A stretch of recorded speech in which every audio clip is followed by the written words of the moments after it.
బెల్లం ఆరోగ్యానికి చాలా మంచిది. తియ్యటి బెల్లంలో కాల్షియం, మెగ్నీషియం, పొటాషియం వంటి ఖనిజాలతో సమృద్ధిగా లభిస్తాయి. వీటితో పాటు ఇందులోని విటమిన్లు బి కాంప్లెక్స్, సి, డి2, ఈ పుష్కలంగా ఉంటాయి. Calcium, magnesium, potassium, B complex, విటమిన్లు సి, డి2, ఈలతో సమృద్ధిగా ఉంటుంది. దీన్ని తరచుగా తినడం వల్ల శరీరానికి చాలా మేలు జరుగుతుంది. ఇవి శరీరానికి త్వరగా శక్తిని అందించడంలో సహాయపడతాయి. జీర్ణ సమస్యలు, మలబద్ధకం, ఋతునొప్పులు, రక్తహీనతకు పూర్వీకులు దీనిని ఉపయోగించారు. బెల్లం రక్తహీనత సమస్యను తగ్గించడంలో సహాయపడుతుంది. రక్తపోటును నియంత్రించడంలో కూడా సహాయపడుతుంది. రెట్టింపు ప్రయోజనాల కోసం బెల్లంను కొన్ని పదార్థాలతో కలిపి తీసుకోవచ్చని నిపుణులు అంటున్నారు. నువ్వులు, బెల్లం కలిపి తీసుకోవడం వల్ల దగ్గు, జలుబు, జ్వరం వంటి సమస్యలు తగ్గుతాయి.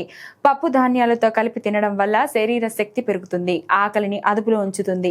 పసుపుతో కలిపి తింటే రోగనిరోధక శక్తి పెరుగుతుంది. మెంతుల పొడితో కలిపి తింటే శరీరంలో జ్వరం, మంట తగ్గుతుంది.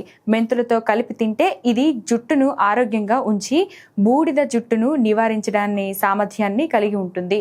గోండుతో కలిపి తింటే అది ఎముకల బలాన్ని పెంచుతుంది. పాలిచ్చే తల్లుల్లో పాల ఉత్పత్తిని పెంచుతుంది. ఆలివ్ ఆయిల్ తో కలిపి తీసుకోవడం వల్ల శరీరం పోలిక్ యాసిడ్, ఐరన్ ను వేగంగా గ్రహించడంలో సహాయపడుతుంది.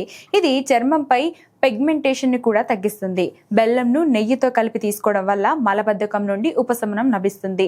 ధనియాల పొడితో కలిపి తీసుకుంటే అది ఋతుస్రావం సమయంలో వచ్చే అధిక రక్తస్రావం, నొప్పి నుండి ఉపశమనం కలిగిస్తుంది.